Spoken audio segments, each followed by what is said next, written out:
What's up, guys? It's Stay Coming, and we are back in a special 50v50 war recap with Jericho Rising. We were able to recruit some extra guys from our UWA friends to fill up the clan for this special war, and it was a lot of fun. It's always great to bring in guests for special wars like this, and this was no exception. That being said, after such an exciting win over our last opponent, this one had a lot of us scratching our heads. What did we do wrong? Where could we have been better? First, the score, guys, 138 to 146 against organized crime.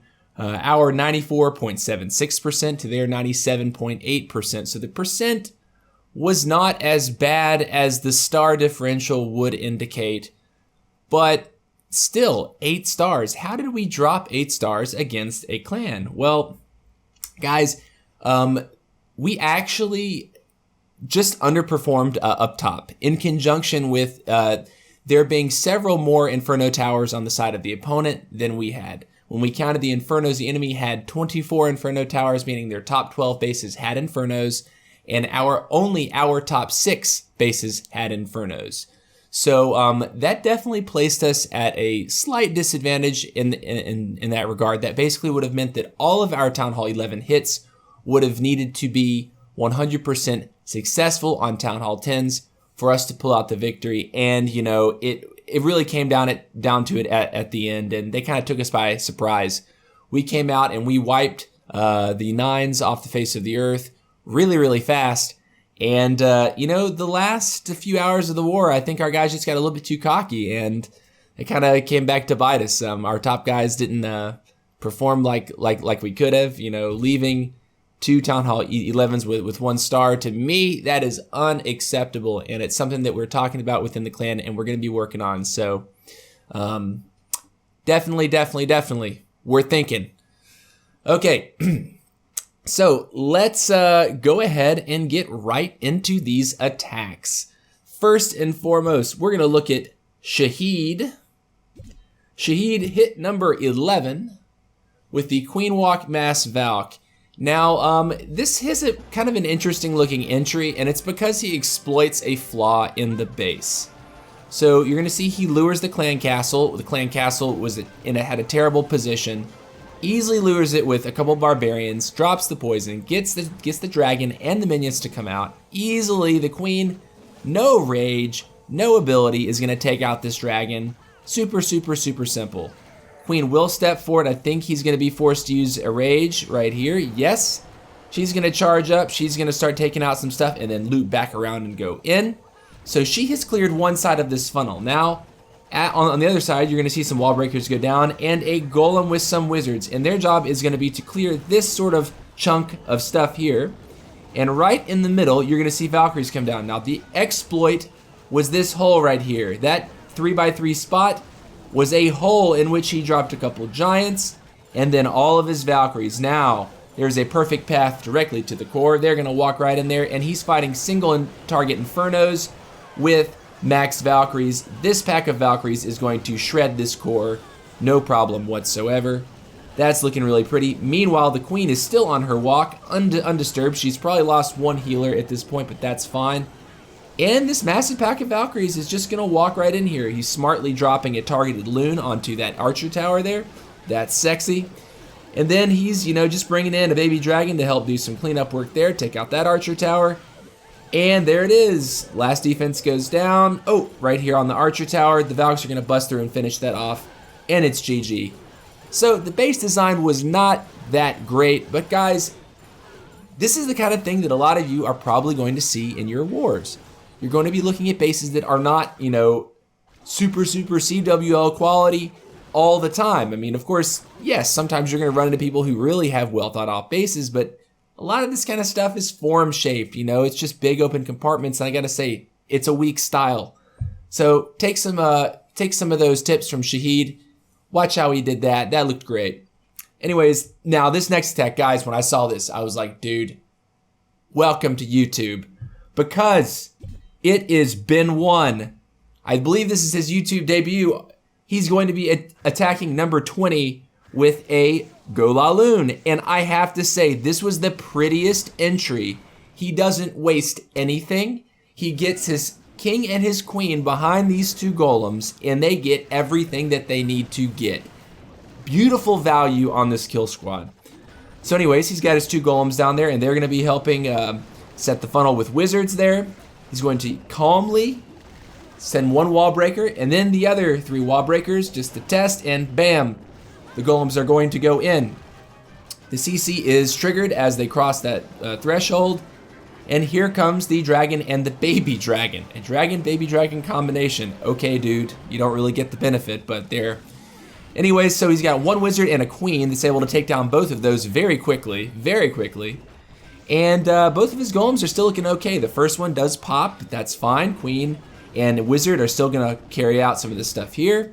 And the queen will eventually end up pushing in and stepping up to get this enemy king, this expo, and this air defense. And basically, as soon as that this air defense goes down, it's time for him to start his Lalo. So here we go, from the, I guess that's 4 o'clock, into the first air defense remaining. It's gonna instantly go down. Boom, boom, boom. Lots of seeking air mines and air traps. Rage goes down. Targeted loons come in. Just a handful to start. He's only got 12.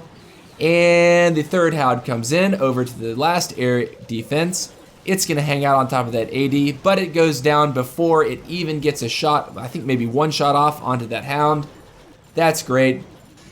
Meanwhile, he's got 1 more spell. He's gonna pop a Rage, fly this over this way, and just basically end onto this wizard tower. Now, if in his scout he had thought a little bit further in advance, and this is just being really nitpicky because I gotta do it, ending on a wizard tower like this can be dangerous if you don't have a distraction troop. Saving 1 balloon to drop in from this angle right here while the main pack approached would have potentially saved him from disaster had there been like all of his air bombs there. Say his balloons had been kind of low when he made it over there. Maybe something didn't go out, didn't turn the way he wanted it to. Coming into that last wizard tower, he could have really sort of mitigated some damage, just saving 1 loon to back end on the wizard tower before it had targeted his main pack. Anyways, Ben, congratulations, that was beautiful.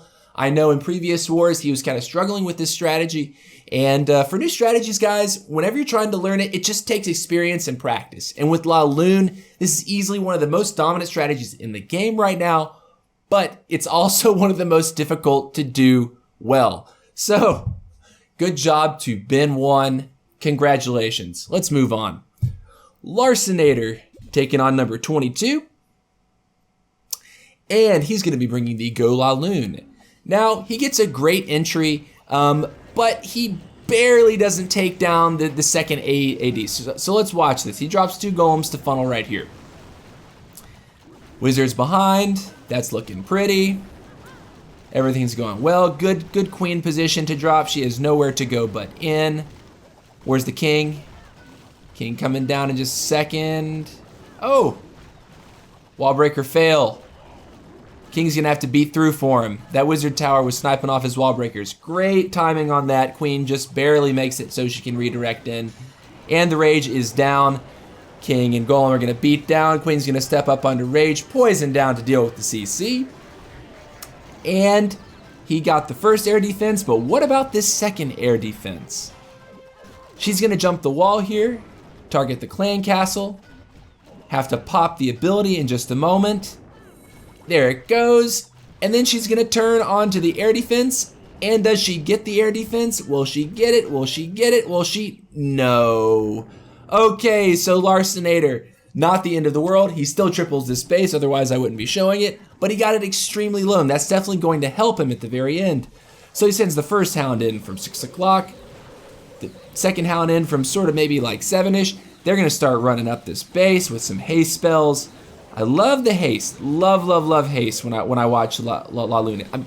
You know, I almost feel like haste spells are better than taking a rage. Like getting 2 haste, for most cases is better than taking a rage. Now I know that rage has a better place if you are hitting somewhere like a Tesla farm or a wizard tower farm, but I just love seeing balloons zip across a map. I think it's really cool. Anyway, so these last balloons are going to make it up to these last few point defenses.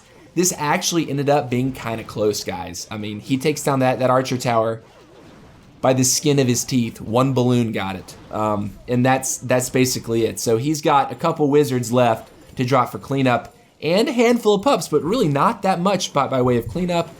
Anyways, LarsonAter still picking up the 3-star. Good job, my friend. LarsonAter is, I believe, a trial member with us right now. Or if he's not, I think he may be a brand new member. He also has a Town Hall 11 account that he's going to be bringing into the clan. And he's doing some pretty good work on that. I've been impressed with some of his raids. So excited to have another 11 on the squad. Let's move on to number 24, and that'll be taken on by Gagan. Gagan here, he's going to be bringing a hero trade Penta La Lune. So guys, there's a lot of air in this episode. Figure that it was worthy. So hero trade La Lune easily got this clan castle lured. I mean, he just dropped a couple, or I think he dropped a couple of hogs, but he really didn't even have to do that. He could have done it with barbs on that storage. Anyways, King and Poison down with the Queen. Queen's going to easily just pick off this dragon for free. Good job on that. So the King is going to step up, aggro the Queen, and die to her. But meanwhile, the Queen is going to end up targeting these storages, eventually the Town Hall. And when the Town Hall goes down, the Queen will actually trade out with the other Queen. So this was a really smart scout, just noticing that the Queen, where she would go next, would be right into the enemy Queen. Meanwhile, Penta La Lune is starting from around the 9 o'clock position and will be sweeping clockwise around the base. First hound goes down pretty quickly. Second hound are already in, already getting low. Third hound already zooming across to the next air defense. Good job on that. Fourth hound in as well. Haste spells to get in, and he's got 3 rages, man. I mean, he's taken out a decent portion of this base, and he's only used haste spells so far, so good job. Where's the next rage? Where's that next rage? You see, this is maybe a position where I would have taken a heal spell, because there are a lot of these Teslas up here that could have maybe helped get through that, but whatever. Anyway, so watch what happens here. He's got 1 hound left.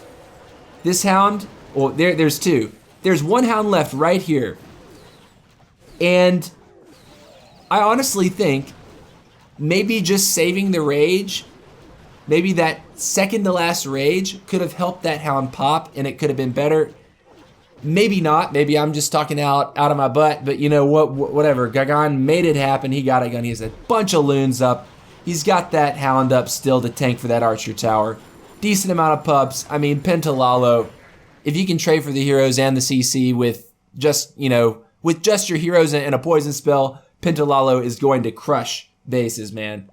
Good job, Gagan. Let's move on to our last one. Moving down to the Town Hall 8 level. Let's see, number 37, and it'll be this guy. Now, I don't know how to say his name. Twin Huisje? I have no idea if I'm saying that right. Anyways, he's bringing just the Mass Hog, Town Hall 8 Mass Hog. He's going to get an easy lure here. He's going to trade off a few hogs to get the CC and 1 point defense. That's 1 cannon. And he's going to lure it to the very top. So that's well done. Now, this almost goes wrong. So he drops the first poison. That looks pretty. And, he's only working with level 2 poisons. That's fine. But look, the baby dragon over here steps out of the poison. And this is really, really dangerous. He got kind of lucky with, that baby dragon targeting barbs. Well, maybe it wasn't lucky. Maybe that was intentional. Maybe I shouldn't say it was luck. But, whenever a baby dragon wanders out of poison, I kind of have a bit of a heart attack when I'm watching replays, just because baby dragons tear things up. And if you see them on defense, you better have a poison, or you better have a really good plan to deal with that thing, or it's going to screw up your raid. Anyway, so he's dropped the poison, take care of skellies, and he's just wiping through here with a ton of hogs. This is what Town Hall 8 looks like, guys. Town Hall 8 Hog Riders. This is the metagame from start to finish. Town Hall 8 Hogs wreck everything. Good job, man. 4 exit. Now it's just clean up. Hogs go over there and beat down the King. He's got wizards around the ring. King walking the ring as well. Hogs all over the place, smashing stuff. Good job to Twin Huisje. You gotta tell me how to say your name, man, because I have no idea what I'm doing there. Anyways, that looked great, man. That looked great. Guys, this war, very disappointing coming off of our last one. But you know what? Organized crime really came out. They weren't just a engineered mess. They did put up, some good attacks. Some of them at the very end, maybe were a little bit spammy with the mass Valk, blah, blah, blah. And, when you're taking maxed level Valkyries against Town Hall 9s who don't have max walls, you can kind of run over those bases, and it's not really something you have to think about. So anyways, hoping for a better matchup next time. We're fair play through and through. We don't allow engineered bases in, and no one's rushed. And for the most part, this is paying off. And we can check out our war log here. For the most part, this is definitely paying off. We're losing we're winning 3 wars and we're losing 1 war. That's how the math works out. Guys, I hope that you've enjoyed this replay, and I hope that maybe you're considering on coming out for Jericho Rising. We have a feeder clan starting called Jericho Academy. So if you have previously applied to Jericho Rising and have not been accepted, Jericho Academy is meant to take those players who are maybe a little bit rushed or not quite ready to join Jericho Rising and to get you and work you into a position where you will be ready to join JR in the future. Guys, check out the Jericho apps server and check out information for that. Submit an application and you might be able to get into Jericho Academy. Anyways, guys, take care. See you later.